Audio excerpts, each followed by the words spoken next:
चटगांव में, जिसका नाम उस समय चट्टोग्राम था, बांग्लादेश में चला गया, वहां पर शस्त्रागार पे कब्जा कर लिया गया सूर्य सेन के नेतृत्व में।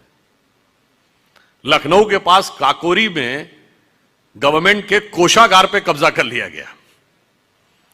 दिल्ली में असेंबली में बम फेंक दिया गया। अब जरा आप इस पूरे सिनेरियो को देखिए। मतलब the armoury, the treasury has been captured, police commissioner को मार दिया जाता है, असेंबली में बम फेंक दिया जाता है और वाइसराय पर अटैक होता है। सरकार तो पूरी हिल गई होगी, सरकार का मनोबल नहीं गिरा होगा। आज के समय में आप सोचिए, इसके बावजूद जिन लोगों ने अपनी जान पर खेलकर इतना बड़ा कार्य किया, उन लोगों को कोई श्रेय ही नहीं था स्वतंत्रता के आंदोलन में।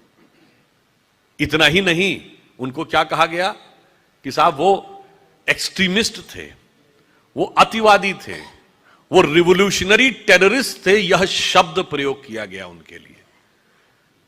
तो मैं मानता हूं कि जब हम स्वतंत्रता आंदोलन की बात करते हैं तो स्वतंत्रता आंदोलन में सब प्रकार के विचारों का जो योगदान रहा है उसे ईमानदारी से स्वीकार करने का यह समय है जो स्वतंत्रता का अमृत महोत्सव है। एक वह क्रांतिकारी आंदोलन, एक राजनीतिक आंदोलन और तीसरा वह सशस्त्र और भारत भूमि के बाहर से शुरू हुए आंदोलन, चाहे वह गदर पार्टी हो या रास बिहारी बोस जी के द्वारा बनाई गई आजाद हिंद फौज, या बाद में जिसे नेताजी सुभाष चंद्र बोस ने आजाद हिंद फौज की एक एग्जाइल गवर्नमेंट भी बनाई थी।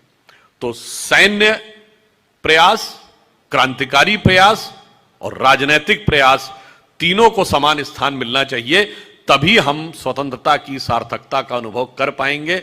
अन्यथा कोई ये कहे कि एक ही विचार, एक ही प्रकार से स्वतंत्रता मिली, तो ये स्वतंत्रता आंदोलन के साथ न्याय नहीं है।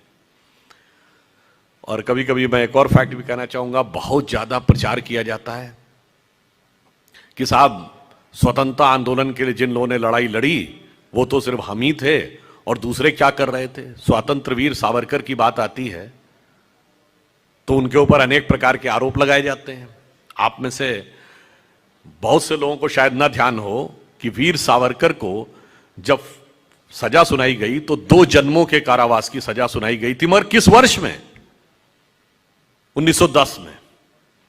और वो शुरू हुई अप्रैल 1911 में।